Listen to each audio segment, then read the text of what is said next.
Cricket దిగ్గజం Sachin Tendulkar retirement విషయంలో BCCI మాజీ చీఫ్ సెలెక్టర్ సందీప్ పాటిల్ సంచలన విషయాలు వెల్లడించారు.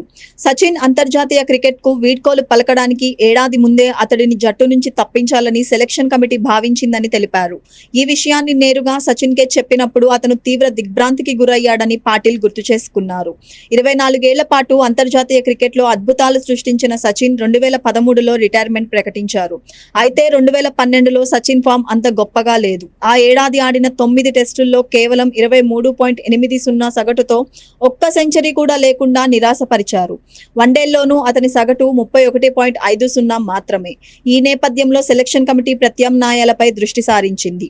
ఇటీవల ఓ ఇంటర్వ్యూలో మాట్లాడిన సందీప్ పాటిల్, ఆ సమయంలో నేను సచిన్తో మాట్లాడాను. మీ భవిష్యత్ ప్రణాళికలు ఏమిటి అని అడిగాను.